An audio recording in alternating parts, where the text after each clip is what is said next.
Hello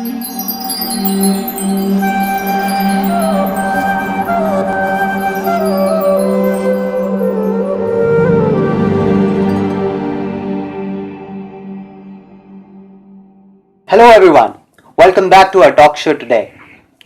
Well, as usual, every time we speak about some spiritual topics in our show, and we speak it by a conventional way of directly going to the spiritual topics and understanding the views by a old traditional perception.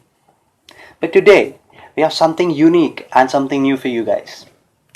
Today, the speaker in our studio will be presenting a whole new dimension about spirituality by something which is always with us, which always stays with us, which always helps us to connect with people, a mobile phone. So today we have with us Chaitanya Charan, who is going to tell us about spirituality with the terms of mobile.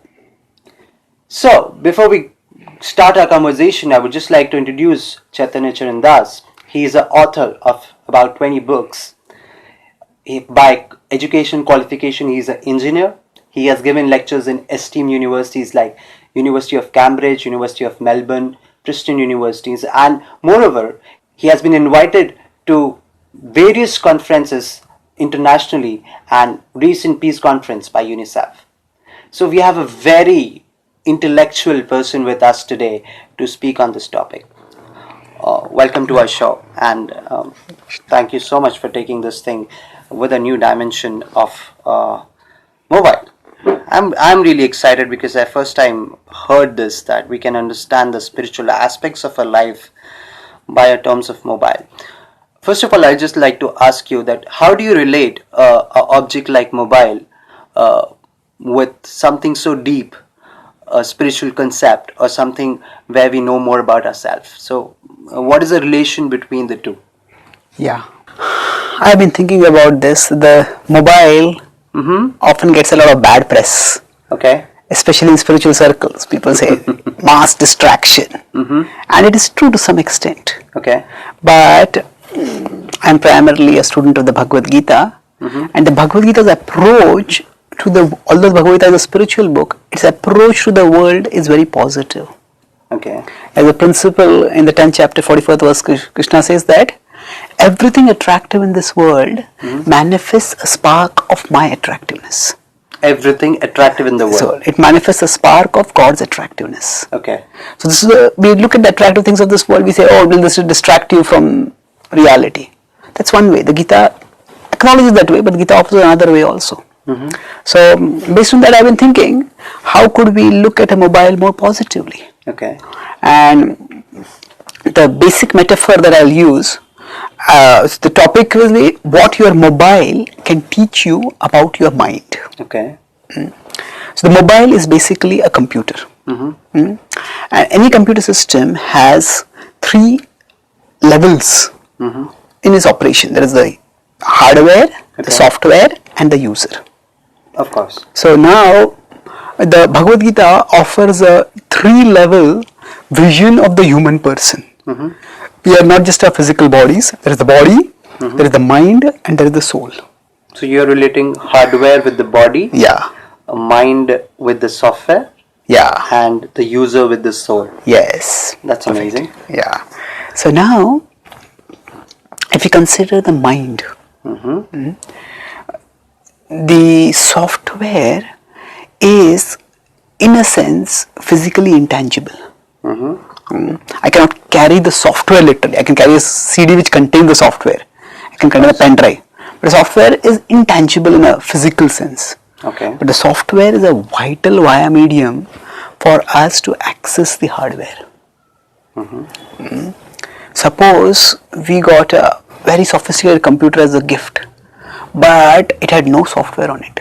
Okay. The hardware itself would be of no use for us. And suppose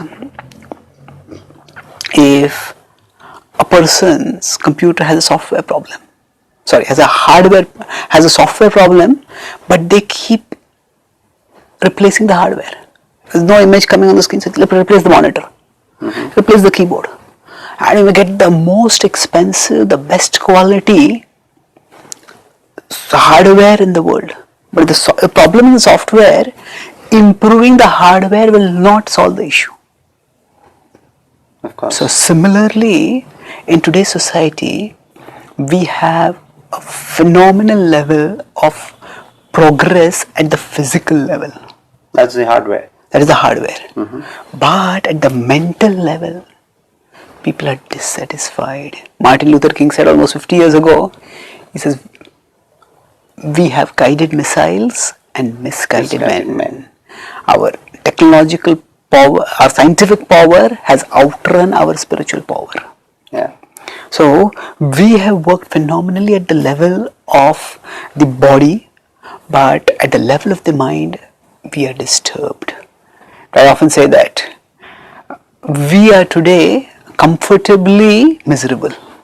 Comfortably miserable. Yeah, at the physical level we are comfortable, we are in an AC room, comfortable. But at the mental level we are stressed, we are distressed, we are miserable. That's really an amazing point. Comfortably miserable, and I personally realize that yes, that's really a very shrewd truth point. That nowadays actually we are very comfortably miserable. I mean, amazing. Yeah, so now to help us understand the need for giving due attention to the mind, I use a software example in a mobile. Okay. I may get the most expensive mobile in the world, but if my software is corrupted, I cannot use the mobile. Okay. Like that, if we don't give due attention for taking care of our mind, Okay. we will not be able to function effectively. So that's the first point of correlation. Just as we give due attention to the software in order to function in the mobile, we need to give due attention to the mind. Okay. Understanding the mind like as a software with default settings helps us understand that everything inside me is not It's me. not me. Everything inside me is not me. So imagine the same person who overate a lot. If somebody else had asked that person, come on, let's binge. He says, no, I have a resolution, I won't binge. But when the same idea comes from inside, the person does it. Of course. So what happens, whatever is inside us, we unwittingly accept it as our idea. But awareness means to know that there can be stuff inside me which is not me, which is not my desire, which is not my inclination. So I often put this as look at the mind before you look with the mind. Look at the mind before you look with the mind. I'll explain what this means. Oh, wow. 2 examples. First is, say a mother is driving a car and she has a baby, she has a small child with her. And this child says, Mommy, look at that. Mommy, see that. Mommy, can you go there? Mommy, can you do this? Now, if the mother starts looking everywhere, she won't be able to drive the car. Concentrate on the car. She will have an accident, she will not be able to move anywhere. Yeah. So our mind is like that child. We are meant to be like the intelligent mother. Now, intelligent mother, she comes to know just by the tone of the voice of the child is just being frivolous or the child is being serious. Of course. And then when the child says, oh, look at that, the mother will look at the child first. Is the child serious? Just frivolous. And then she will decide whether to look over there or not. Look to the mind. Look at the mind, before you look with the mind. With the mind means looking where the mind is looking. Amazing. So to give another example from the mobile point of view for this, if you consider WhatsApp, if we get a message in WhatsApp with a link in it, it's not that as every link that we get on WhatsApp we'll click it and we'll see it. Of course. Why not? What do? Whenever we get a link, we also look at the sender of the link and we think, what kind of message does this person send? If this person sends a lot of spam messages, then we may say just neglect. We analyze that who is the sender and Yeah, what can be the authenticity or the value, credibility of that. Value, credibility, utility, relevance. So we don't just click on the link, we think about the sender and based on our understanding of the sender's nature, we decide whether to click on it or not. Yes. Similarly, there are many ideas which will pop up in the mind. But if you understand the mind is like the software of a machine, of a mobile, which will have many promptings coming up on its own. then we can decide which promptings to attend to, which promptings to not attend to. Okay, that's really great. So that brings me to a point to understand that how can we actually make that decision and differentiate that what is coming to us is beneficial for us or not, and moreover it's from our mind, it's from our agitated mind and from the mind which we should not follow. The decision, I heard somewhere, the first way to control your mind is to learn how not to listen to it.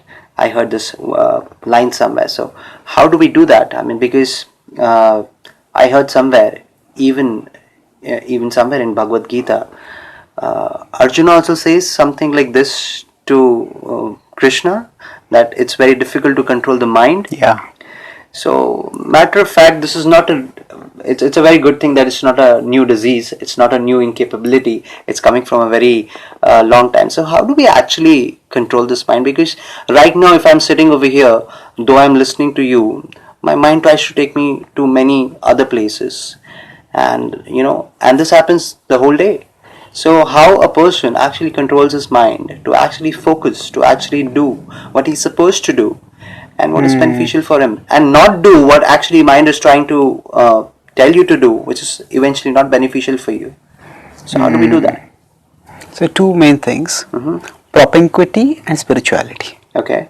So what is propinquity? Propinquity is actually a field in psychology which studies the effect of distance and time on behavior. That's a technical explanation. Simple explanation is, suppose you're going to a hotel. Okay. You're passing by a hotel and it has some food which you like very much, but which is also very fatty. Now if you are, while passing by the hotel, if you see that the hotel is practically empty, then you will just, even before you realize, you'll go into the hotel, go and get a takeaway and move on. You're munching on by the time before you even become aware, I should not be eating this. But if you're passing by the hotel and you see that, oh, there's a long queue, I'll have to wait half an hour to get to this food, forget it. So the mind has a tendency to choose the path of least resistance. Least resistance. Least resistance. Okay. It will take the easy way out. So if we make the unwanted thing easily available, the mind will take us towards that. But if you make the unwanted thing difficult to get, even a little difficulty in that, the mind will not get to it. The mind will choose the path of least resistance. Okay, forget it. Okay. So keep things which we don't want to do less accessible. Okay. And keep the things which we desire to do more accessible. So in Google, they did a survey where they had this M&M, milk and desserts, milk sweets basically, fatty sweets. And they wanted to check how obesity is a problem for people everywhere, that affects their performance also. So how could they check it? So they thought that in the cafeteria and the hotels over there, restaurants over there, they had all sweets. Originally they were in transparent containers. They made all the containers opaque. Okay. And just by this, the sale of sweets, the purchase of sweets by the Google employees decreased by between 25 to 40%. Okay. Just not seeing it, don't go for it. Less accessible. Less accessible. The Bhagavad Gita says this in 2.58 in the Gita, that yada samharte chayam kurvangani vasarvasha indriyani indriyartebhyas tasya prajna pratishtita. Just withdraw the senses from the sense objects. You will be peaceful. One way to do it is make it less accessible. So that's what is propinquity. Okay. Make the unwanted thing less easily accessible. Make the wanted thing, the desirable thing, more easily accessible. But in that, I would just like you to shortly explain. When you make something less accessible, sooner or later, we ourselves make it accessible. And the whole process of making it less accessible sooner or later fails. Yeah, that is, see, the point here is, we can never be satisfied by saying no to things. Okay. We always have to say yes to something. Okay. The best way, the only sustainable way to say no to something is to have a yes for something higher, So you burning within us. replace it with something else, which is better than yes. it. Okay. For example, if I tell you, don't think of a pink monkey. Okay. You may never thought of a pink monkey till now, but you'll think about it now. Yeah. So, no in a sustainable way doesn't work. But instead of telling you don't think of a pink monkey, I just start speaking something very engrossing to you, and after 5 minutes I say, did you think of a pink monkey? What pink monkey? Yeah. You say, so we need something positive. Okay. So now when I talk about propinquity, the point of that was, even when we have something positive to do, if at that time something negative is easily available, we'll go for that also. Of course. So keeping the undesirable relatively less accessible is a starting point. It is not the only solution. It is definitely not the only solution. Okay.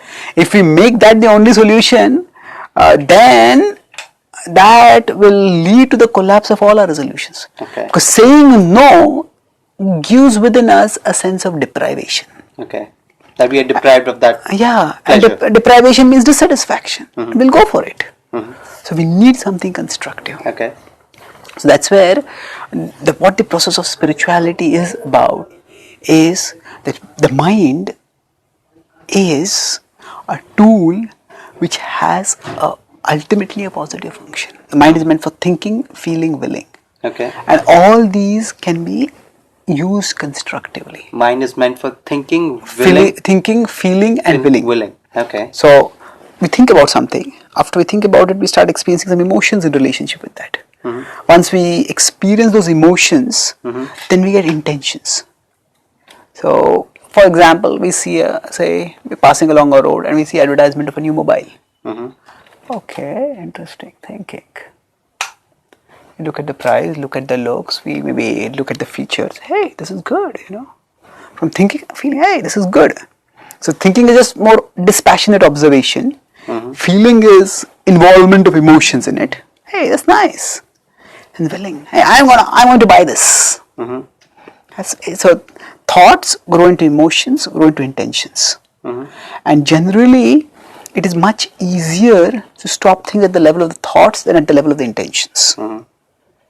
So it's like if there's a snowball, at the top of the hill, it's a tiny pebble practically. Somebody can just kick it, it'll crack into pieces. That will be the end of it. But as the snowball starts coming down, it not only acquires momentum, but it also becomes bigger. And if that snowball comes down the hill, it may crush a whole human being under it. True. So like that, at the level of thoughts, if we say no to it, it's just like a pebble. No, I'm not interested. Stop this. But when it comes to the level of intentions, at that time stopping it is very difficult. Okay.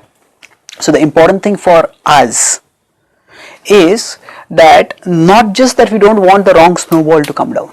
The snow that is up there has to come down. But we want a desirable snowball to come down. Okay. So we need to have a positive channel for our energies. So now this brings us, we talk about the software, the hardware, the software and the user. The user is the soul.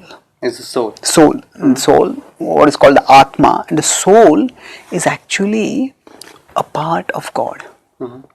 And the soul is meant to experience natural joy in relationship with God. This is a hand. It gets satisfaction when it feeds the stomach. Similarly, when we use the things of this world in the service of the source of this world, then that brings us satisfaction. So the mind is also an object of this world. So when we fix the mind on God, when you use the mind to serve God, the mind becomes peaceful. Peaceful. So Saint Augustine is a famous saint in the Christian tradition. And he said, "O Father, thou have made us in such a way that we find no rest till we find rest in thee." We find no rest till we find rest in thee. The Bhagavad Gita also says this, "Prashanta manasam yenam yoginam sukhamuttamam upaiti shanta rajasam Brahma bhutama kalmasham. So in 6.27 it says prashanta manasam. The peace of mind actually comes when the agitating desires in the mind are pacified. Peace of mind doesn't just come by going to peaceful circumstances, maybe a hill station or whatever. That's good. Some peace of mind we get over there. But we need the agitating desires in the mind to calm down. And that is what the purpose of spirituality is. So you asked about how do we control the mind. So I would like to go back to the example I gave of the mother and the child. You remember that example? Yes, of course. So I talked about the mother and the child being in a car. Now say the child is deceased. The child has got some pain in the stomach or whatever. The mother takes the child to the doctor.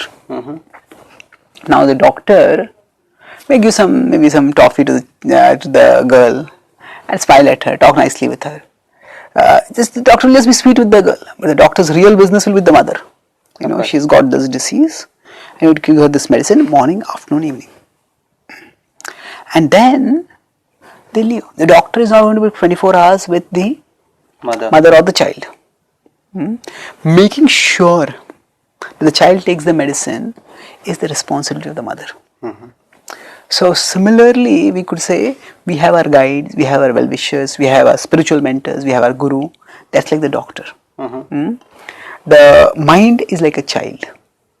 The mind is restless. If we want it to rest, the medicine is yoga. It's the process of yoga which connects us with God. And the medicine has to be taken by the child, but it has to be given by the mother. So the mother is our intelligence. To the extent our intelligence is alert, to the extent our intelligence is functional, to that extent the mind, we will make the mind amenable.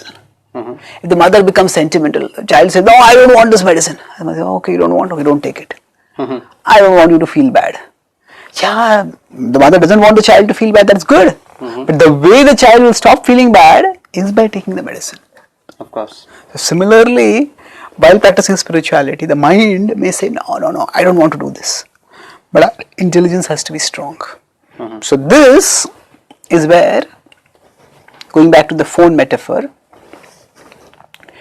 if the software gets corrupted by a virus, we need two things. We need an antivirus program for prevention of the infection and for elimination of the infection, for both purposes. Of course. So the practice of yoga, especially bhakti yoga, serves both these purposes. Prevention and elimination. Prevention and elimination. So now when, imagine my software is not, I'm typing something on my computer, on my phone, but there is some bug in the phone. Whatever I type, it gets deleted. And so you come and tell me, there's a bug in your machine. We need to fix it. Hey, don't waste my time, I'm busy. I keep typing. And it's getting deleted. You'll say, no, but it's not working. Don't disturb me, I'm busy. Say, but your time is getting wasted. If I say, no, you're a pessimist, I won't believe you. It's not pessimism, isn't it? Practicality. It's practical reality. Yeah.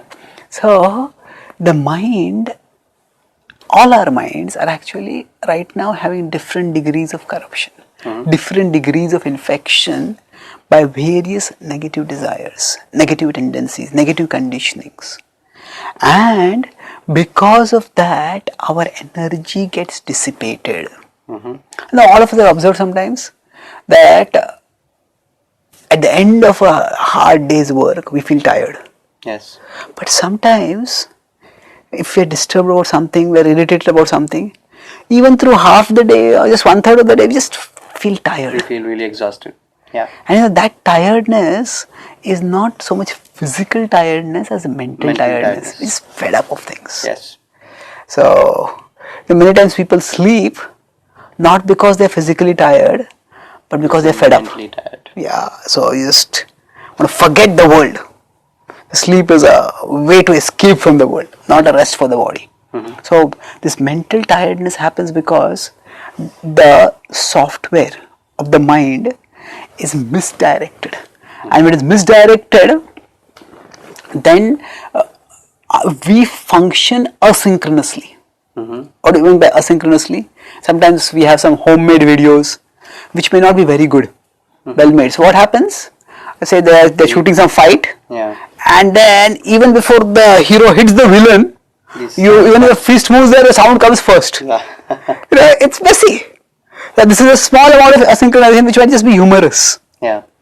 But if there's complete async, that means you are having the audio and of something, the video is of 10 minutes later, and the audio is of 10 minutes earlier, and you have to watch that show. You get fed up. How do you make sense of it? So when our mind is uncontrolled, our life becomes a show like that. So we are in the present, but our mind is in the past or it is in the future. Correct. So we means as a body is here, the mind is somewhere, and then the soul, what do I do? Do I do this or do I do that? So a viewer who has to watching a movie where on the phone where the audio and video are out of sync will get fed up. Correct. Just similarly, when the mind is uncontrolled, the mind goes out of sync with the body, and then we as the person just get tired. I'm thinking about this, I'm trying to do this, neither this works nor am I doing anything about that. So at such times, the more I work, if my mind is elsewhere, the more I make a mess of the work. The more unsync we are with the reality. More we become, not only are we unsynced with the reality, but we make the reality also a mess, further mess. Correct. So two things happen. If the software, so now I talk about one thing is, if the video itself is made in a defective way because of something is out of sync. But if suppose the computer itself, the displaying program itself, the display software itself makes it async, it will be a big mess. The video is nice, but you just can't make sense out of it. Correct. So like that, our mind, when it's conditioned, basically the past and the future are, if we consider a road, it's a narrow road which you're walking along. One side is a ditch, another side is a ditch. You have to walk. If you want to move forward, you have to walk on the road. So like that, that road is the present. On one side, the ditch is the past. The other side, the ditch is the future. Now, this doesn't mean that we should not learn from the past or not prepare for the future. But when the mind is in control of us, the mind just makes us waste our time. Worrying about the future, fretting about the past. And in this way, when we are out of sync, we get exhausted. So at such times, correcting the setting is extremely important. And that correcting the setting is like the child taking the medicine. The mother has to make sure the child takes the medicine. Like that, our intelligence has to be alert. So intelligence must give the medicine to the mind. Yes. That is the bhakti yoga, or the yoga by which we can. Exactly. Without that, we may work a lot. But we'll always be in unsync. The unsync way will be, at the best, will be underutilizing our abilities. That's really great. That brings down to our conclusion of this talk, wherein we realize that yes, we are having a virus in our software, which is actually eventually affecting our hardware also, and we are just trying to give more importance to our hardware. And as he rightly said, that we need to bring our past, present and future in sync, so that we as a soul, or we as what we are, can see it properly. So thank you so much for this enlightening talk. So thank you so much for watching us. Next time we'll come back with some more enlightening talks and some more enhanced views about spirituality and mind. Thank you so much.